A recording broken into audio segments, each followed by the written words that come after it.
Bonjour à tous. Alors aujourd'hui, j'avais envie de partager avec vous une réflexion que je me fais depuis plusieurs jours, qui est intéressante, je trouve, au niveau énergétique, mais en traduction numérologique et en traduction avec le tarot de Marseille. Vous verrez à côté, je vous ai mis, comme vous voyez, un petit schéma où vous allez pouvoir comprendre de façon simple tout ce que je veux vous exprimer à travers cette vidéo.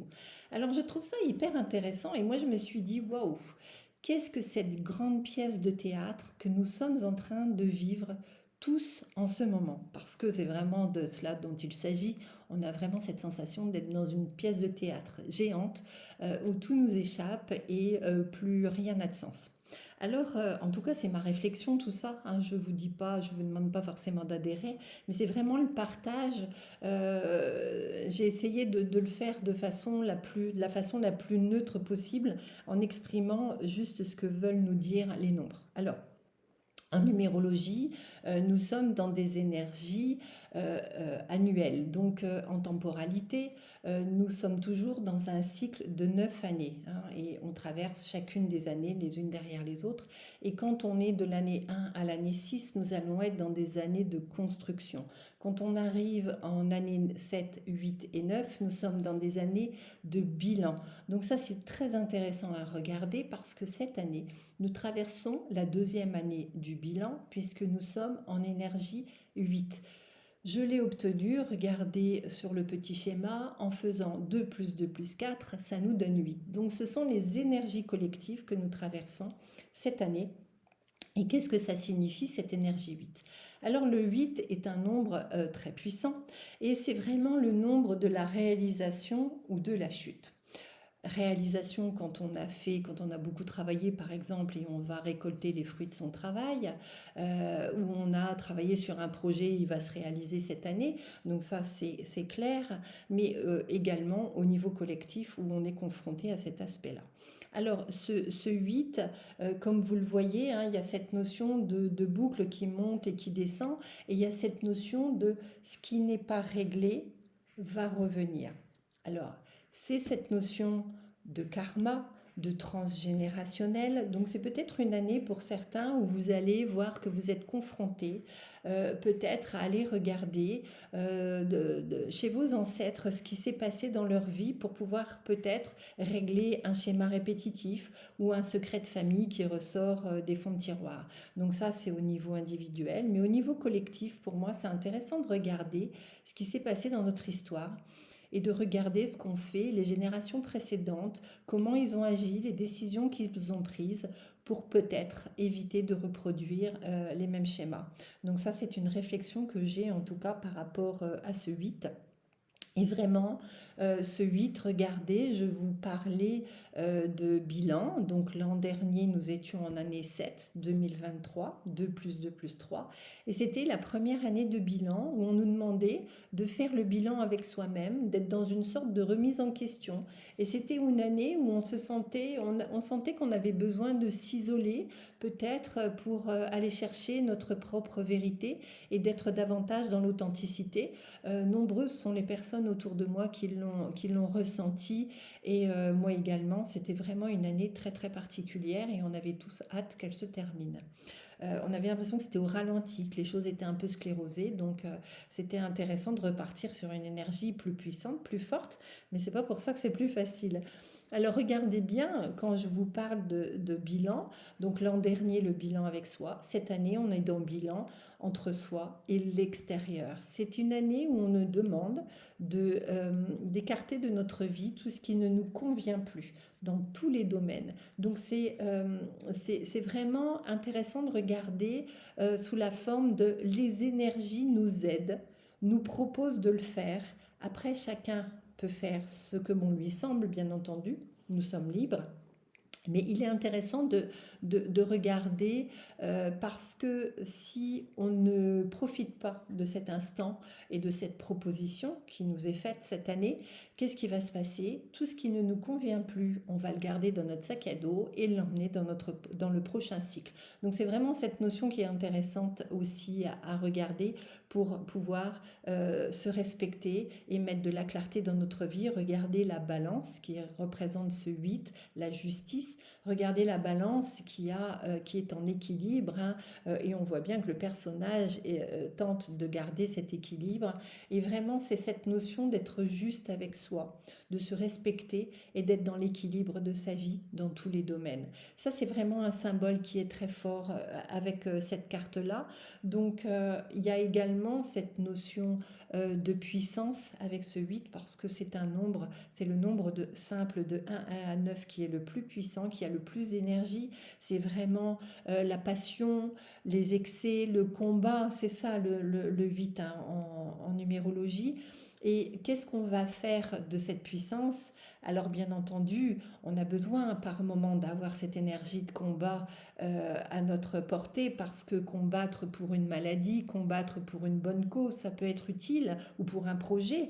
Mais quand ce sens du combat ou cette énergie est utilisée excessivement ou à des fins de pouvoir, par exemple, ça peut donner des énergies d'affrontement, de combat et de guerre. Et regardez ce qu'on est en train de vivre toute cette année. C'est l'énergie que nous allons traverser jusqu'à la fin de l'année en tout cas. Elle a commencé fin 2023 parce que nous avons déjà traversé cette énergie du 8 en octobre 2023 et regardez bien tous les événements que nous avons aussi traversés à cette période-là qui était le début, ça a annoncé le début de cette année.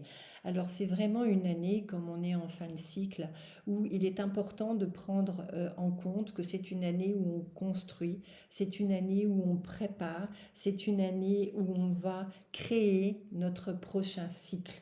Hein. Donc regardez bien, nous sommes en 2024. L'an prochain, 2025, la dernière année du cycle, où il va y avoir encore des choses très importantes qui vont se passer pour préparer le nouveau cycle en 2026 qui aura le visage de ce que l'on aura préparé précédemment. Hein. Donc prenez bien ça en compte, c'est important. Alors voilà en tout cas pour le 8. Donc je vous ai mis en dessous l'énergie du mois de juillet qui est le 7e mois de l'année. Donc nous traversons l'énergie 7 pendant tout le mois de juillet. Donc ça nous donne deux énergies différentes et vous allez voir comment nous allons progresser dans la compréhension. Alors le 7 en numérologie, c'est le nombre de la réflexion, c'est le nombre de la remise en question, de la quête de sens, de la foi, mais c'est aussi le nombre des instincts. Alors vous voyez sur la carte que je vous ai mis à côté, c'est la carte du chariot. Elle est représentée par le chariot au tarot de Marseille. Et ce chariot, qu'est-ce qu'il veut nous dire? Alors vous voyez que ce personnage, il est sur cette carte, mais on sent bien que c'est une carte de mouvement et d'action. On sent bien que ce personnage avec les deux chevaux, ils n'ont qu'une envie, c'est d'avancer. Même si pour le moment, on voit bien qu'ils sont statiques, hein, pour différentes raisons, et vous allez voir, cette carte, elle est divisée en deux morceaux. Et c'est intéressant de regarder ce personnage qui, avec cette notion de réflexion, de remise en question, on lui demande de poser les deux masques qu'il a sur les épaules pour pouvoir regarder qui il est et se poser les bonnes questions. C'est vraiment cette notion de réflexion et de poser les masques. Alors en dessous de lui, vous voyez qu'il y a ces deux chevaux, et ces deux chevaux, vous voyez qu'ils regardent dans la même direction, mais on a l'impression qu'ils ont les pattes avant qui avancent dans des directions opposées. Et c'est vraiment le symbole avec la grande barre rouge que vous avez au centre de la carte qui représente des barrages. Hein. Donc est-ce qu'on va aller à la victoire après avoir dépassé tous ces barrages, toutes ces peurs, peut-être toutes ces questions? Et les chevaux pourront reprendre leur chemin également. Et c'est vraiment cette notion de qu'est-ce que l'on veut avoir comme, qu'est-ce que l'on veut choisir comme sens et quel chemin pour reprendre notre route, hein. C'est vraiment très très important cette année, ou plutôt suivre notre instinct, l'instinct peut-être parfois excessif et animal qui est représenté par les deux chevaux. Donc vous voyez, cette notion aussi, elle est intéressante. Alors une autre notion, quand vous prenez les deux énergies, du 7 et du 8, donc que je viens de vous expliquer, donc ça c'est intéressant de regarder déjà les deux. Et on va aller, quand on additionne et qu'on utilise la réduction théosophique en numérologie, on va 7 et 8 nous donne le 15 et en réduction, nous allons faire 1 plus 5 et ça nous donne le 6. Alors je ne vous l'ai pas noté parce que je ne voulais pas trop surcharger non plus, mais c'est quand même intéressant dans cette notion du 6 que c'est le nombre, alors bien entendu le 6 déjà c'est un nombre d'harmonie, de foyer, de cocon, de chaleur humaine, etc. Mais c'est aussi là au niveau collectif pour moi un sens qui est très important en ce mois de juillet, c'est l'énergie des responsabilités individuelles et collectives. C'est vraiment un mois où on va nous demander de prendre nos responsabilités. Et dans ce sens des responsabilités, le 6 est toujours une période, quand on le traverse dans une année personnelle par exemple, c'est toujours, il a un sens faire un choix. Faire un choix ou quelquefois des choix. C'est souvent une année où on se rend compte qu'on a à faire un choix qui va être impactant pour l'avenir. Donc ça, c'est au niveau collectif également. Et vous voyez ce que je vous expliquais précédemment avec les ancêtres, les générations précédentes. Si on regarde bien quel choix on fait, pour reproduire ou pas les mêmes choses, en sachant ce que l'histoire nous a appris. Donc voilà, il y a cette notion-là. Alors, ce qui est intéressant aussi avec ce qu'on vient de traverser en politique, je trouve ça très très flagrant ce mois-ci, c'est que le 6, c'est le nombre des unions, de la collaboration et des regroupements. Intéressant, hein, nos hommes politiques ont dû regarder la numérologie avant de préparer les élections. Très très intéressant à regarder comme ça. Alors cette énergie aussi, le 6 en temporalité, c'est une énergie qui va nous emmener vers l'hypersensibilité collective. Alors qu'est-ce que ça va donner? Ça va donner que ça peut engendrer des tensions, des ruptures, des conflits qui peuvent nous emmener jusqu'aux guerres. Et là encore, quand on regarde ce qui s'est passé, une des années 6 qui a été dans l'histoire très marquée, c'est 1968. Alors en 1968, vous additionnez le 1, le 9, le 6 et le 8, ce qui va nous donner 24, et 2 plus 4, on retrouve cette énergie 6. Et qu'est-ce qu'on a eu en 1968? Ces conflits étudiants et ces affrontements dans la rue. Donc vous voyez comme quoi l'histoire peut toujours nous interpeller et nous ramener à ce que nous traversons en ce moment. Alors, cette énergie du 15 nous donne au tarot de Marseille le diable. Alors c'est intéressant quand même, même si cette carte, elle ne fait pas vraiment envie, quand vous regardez ce personnage, ça ne nous donne pas envie de l'inviter à dîner, hein, on est bien d'accord. Alors en plus, avec son fouet dans la main, là on a vraiment cette notion de, wow, de soumission. Et il est vrai que le diable, il y a cette notion de soumission, cette notion de mensonge, de trahison, de manipulation, d'abus de pouvoir. C'est vraiment très très très imprégné sur cette carte et c'est ce qu'elle symbolise. Donc il y a aussi cette notion d'ombre et lumière, hein, on sent bien, et je vais vous en parler un petit peu plus loin. Et dans le 15, il y a aussi, quand on découpe en deux morceaux, il y a le 10 et le 5. Alors le 10, ça fait 1, et le 1, il y a cette notion de libre arbitre, cette notion de souveraineté dont on parle beaucoup en ce moment. Ce n'est pas par hasard. Et on a aussi le 5 qui est le symbole de la liberté. Et là aussi dans l'histoire, ce qui est très intéressant à regarder, regardez bien le 5 en 2021, c'était hier, nous étions aussi en énergie 5, 2 plus 2 plus 1. Et qu'est-ce que ça nous rappelle? C'est que en regardant cette énergie du 5 qui est la liberté, regardez comment a été traitée notre liberté et qu'est-ce que nous en avons fait en 2021. Voyez comme quoi l'histoire nous aide toujours à comprendre ce que nous traversons. Alors pour moi, alors il y a aussi dans cette énergie symbole, vous regardez le personnage qui est au centre, le diable, regardez qu'il tient par le cou deux diablotins, et on a vraiment cette sensation de diviser pour mieux régner. On voit bien que ce personnage, c'est lui qui tient les rênes, c'est lui qui a le fouet, et c'est lui qui décide de ce qu'il va faire entre les deux petits diablotins qui sont à ses pieds.